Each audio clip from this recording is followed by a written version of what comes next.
Bonjour à tous, ici Frédéric de Facile PC. Je vous souhaite la bienvenue dans cette vidéo formation où je vous propose de voir comment créer un diaporama avec le logiciel de Microsoft Photorécit.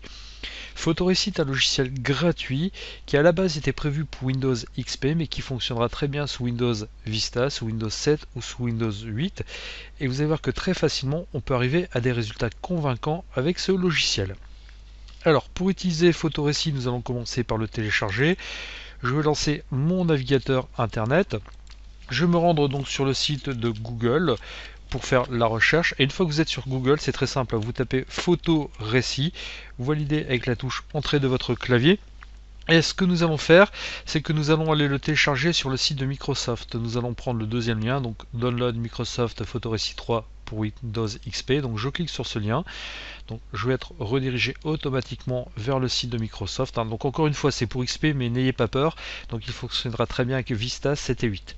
Donc je laisse en français, je clique sur télécharger.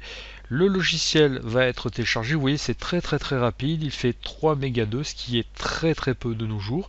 Et donc je vais lancer l'installation. Donc vous allez voir que sur l'installation, rien de bien méchant. Donc j'ai un assistant qui va apparaître. Bon, j'en profitais pour fermer mon navigateur Google Chrome. Donc l'installation va être très simple. Vous voyez, je clique ici sur suivant. Donc bien sûr, j'accepte les termes du contrat de licence. Donc je laisse le chemin par défaut, donc pas de souci de ce côté-là. Je clique sur suivant et une fois que c'est fait, donc je vais cliquer sur installer. Donc si jamais vous avez une fenêtre de contrôle de compte utilisateur, donc vous cliquez sur oui, et une fois que donc le logiciel est installé, vous allez voir que c'est très simple pour l'utiliser. Donc ici, exécution de l'assistant terminée, je clique sur terminer et dorénavant je vais pouvoir donc utiliser le logiciel.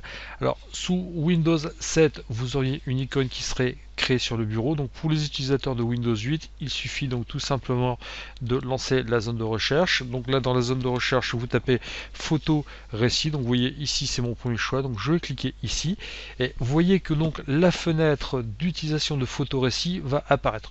Donc on me demande si je souhaite commencer un nouveau projet, donc ce qu'on appelle un nouveau récit, modifier un projet ou lire un récit. Moi ce que je vais faire, c'est que je vais cliquer ici, je laisse cocher commencer un nouveau récit, je vais cliquer ensuite sur suivant.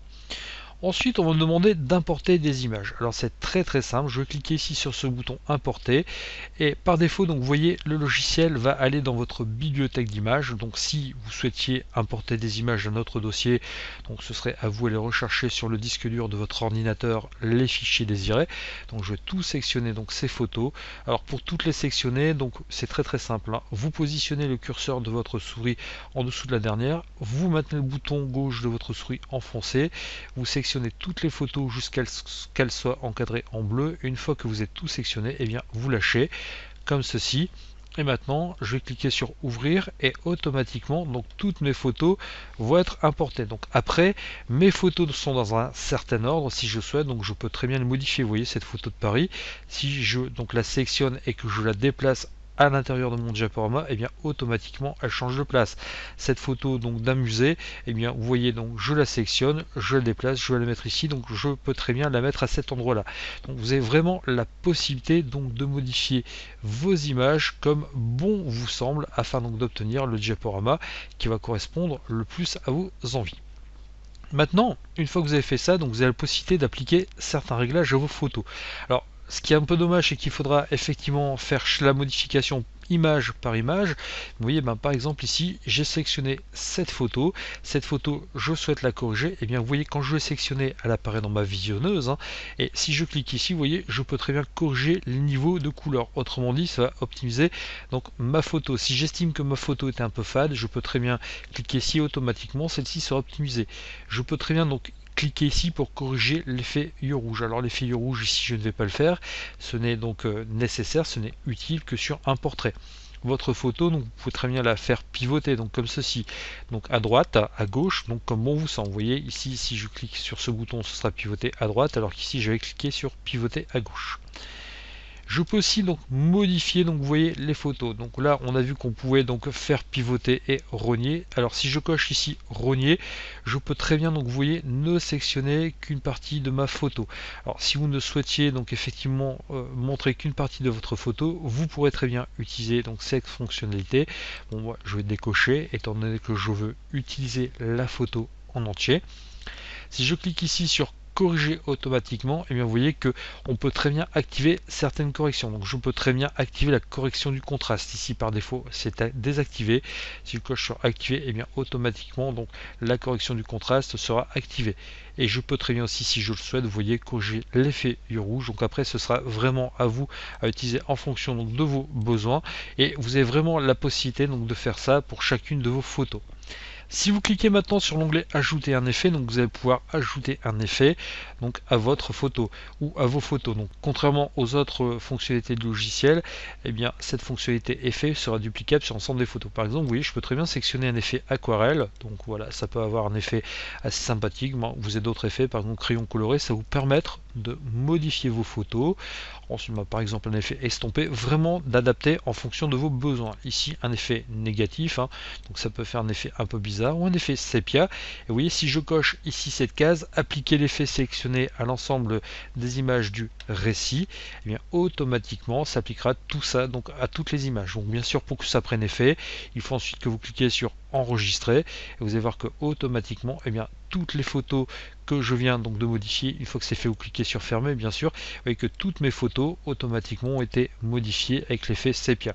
Donc maintenant, ce que je peux très bien faire, c'est ensuite je peux de nouveau, si le résultat ne me convient pas, aller modifier tout ça. Donc si je clique ici sur modifier, vous voyez que je vais dans ajouter un effet, et que moi je mets aucun par exemple, que je coche appliquer l'effet sélectionné à l'ensemble des images. Si je clique sur enregistrer, fermé, et bien automatiquement donc vous voyez mon effet ne sera plus présent.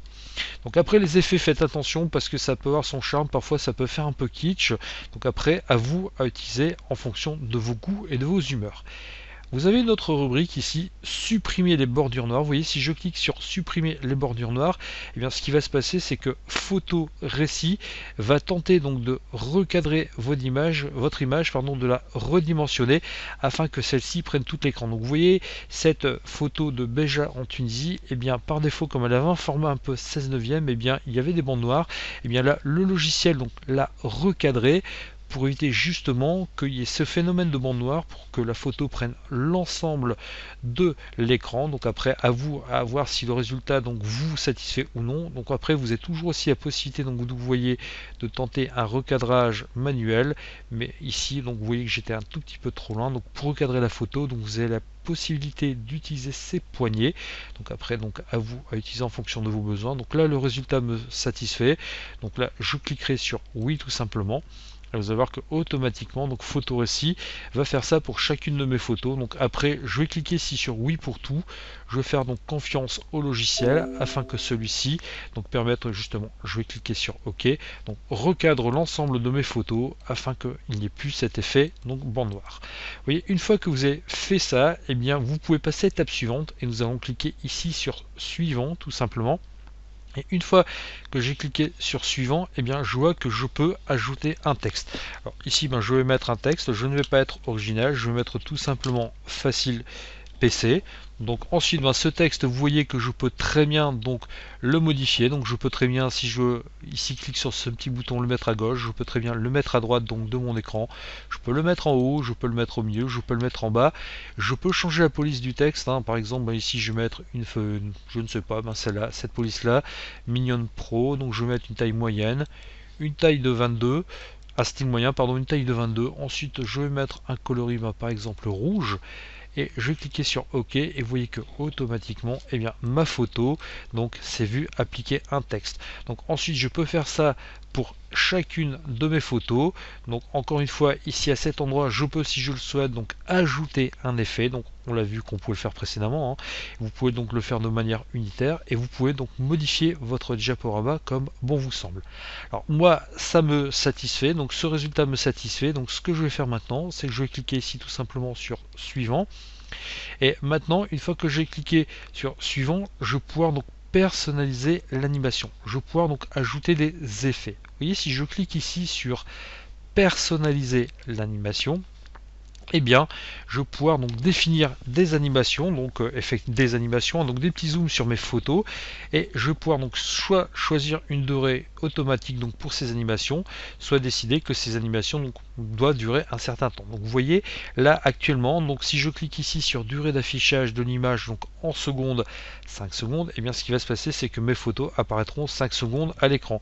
Alors que si je mets par exemple 10 secondes, mes photos apparaîtront donc 10 secondes à l'écran. Donc ce que je vais faire maintenant, donc animation, indiquer les positions initiales et finales, je ne vais pas y toucher, ça n'a pas forcément grand intérêt. Par contre, si je clique ici sur transition, je vais pouvoir choisir le type de transition que je souhaite appliquer à mes photos. Donc, vous voyez, j'ai laissé cocher démarrer l'image en cours en utilisant une transition. Vous voyez qu'entre l'image précédente et l'image active, une transition va se jouer.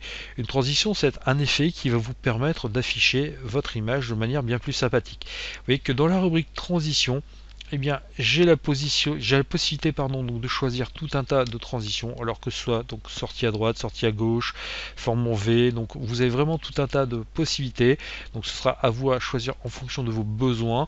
Je vais cocher par exemple ici losange donc vers l'extérieur, et je vais laisser donc cocher définir automatiquement la durée de transition. Je vais laisser donc photo récit, gérer tout ça. Maintenant donc si je laissais cocher si durée d'affichage de la transition, eh bien automatiquement le logiciel donc appliquerait la durée donc que je souhaite utiliser. Donc là par défaut, si je mettais 2, vous voyez par exemple ici 2 comme ceci, eh bien ce serait 2 secondes qui seraient appliquées à la transition. Moi je veux que ce soit le logiciel qui gère ça automatiquement.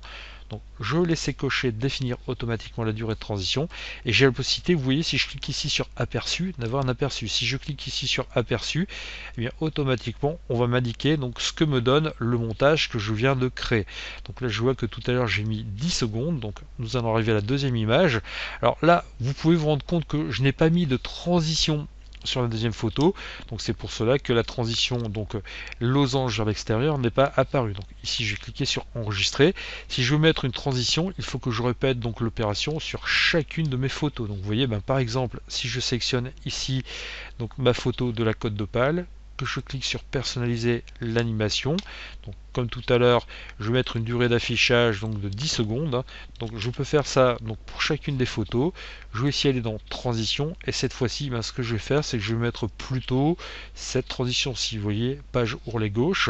Donc si je mets un aperçu, et bien vous voyez qu'entre ma première et ma deuxième photo, et bien j'ai effectivement donc une transition page ourlet gauche qui est apparue. Donc vous voyez, encore quelques instants et la transition a bien été appliquée.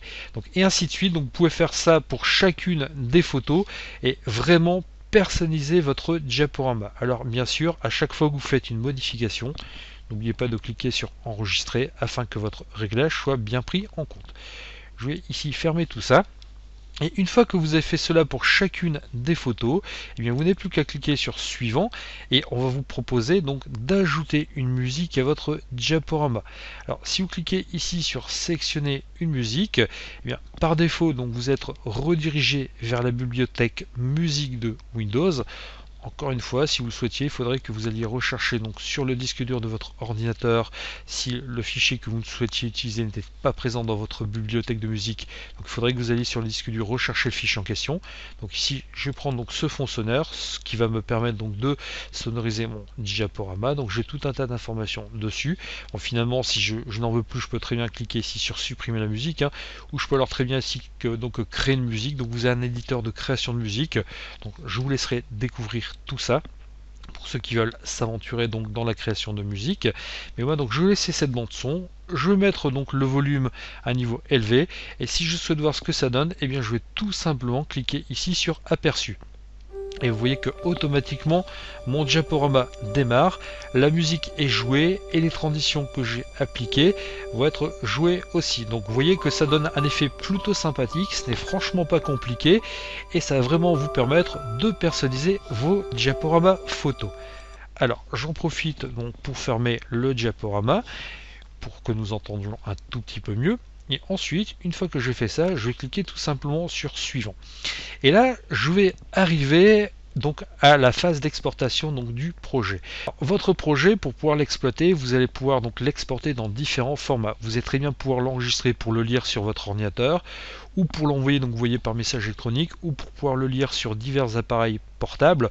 Donc bien sûr à condition que ceci soit toujours équipé de Windows Media 10, parce que par défaut donc le logiciel va exporter tout ça au format WMV, qui est un format propriétaire Microsoft.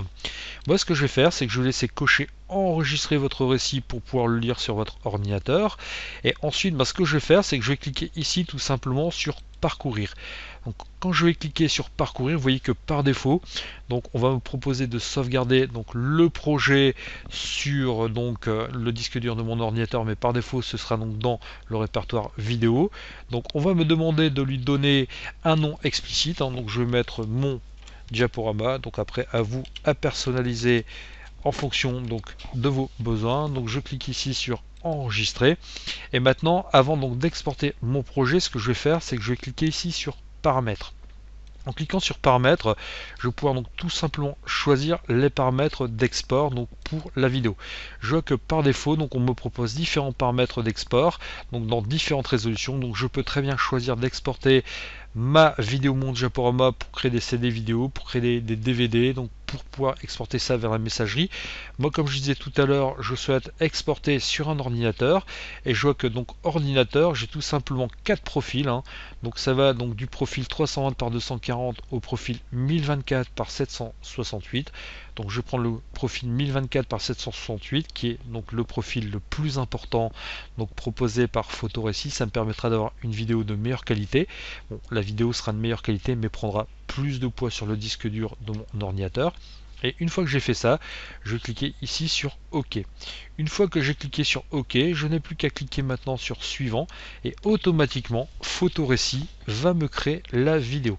Donc vous allez voir que ce n'est pas très long à créer, et une fois que la vidéo donc a été créée, vous voyez, elle ne prend que 3,18 mégas, ce qui est très peu, et on me propose donc d'afficher mon récit ou de créer un autre récit.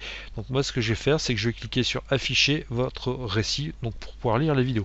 Maintenant, si vous le souhaitiez, donc vous avez la possibilité aussi donc d'enregistrer le projet. Si vous cliquez sur enregistrer le projet, donc vous voyez, j'avais déjà enregistré donc le projet en question. Ça vous permettre donc de faire une sauvegarde du travail que vous venez d'effectuer.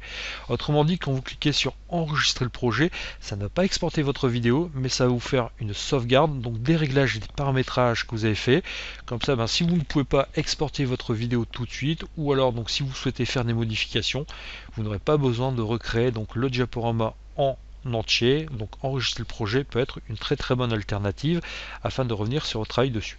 Et moi, ce que je vais faire, vous voyez, c'est que je vais cliquer ici sur afficher votre récit, et automatiquement le diaporama que nous avons créé se lance, et vous voyez que tous les réglages que nous avons appliqués, donc que nous avons donc demandé à Photorécit, ont bien été appliqués, et très simplement, très facilement, vous allez pouvoir donc créer un diaporama, et pourquoi pas l'envoyer à vos connaissances ou à vos amis.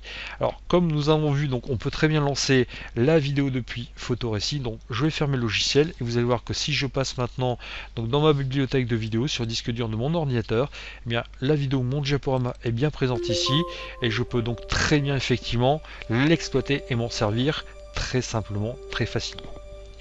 Vous voyez que créer un diaporama de vos photos avec Photorécit, ce n'est franchement pas compliqué, c'est même plutôt enfantin, et ça vous permettre donc d'avoir des résultats de qualité professionnelle très facilement, très simplement, et ça vous permettra donc d'épater vos amis avec vos créations vidéo.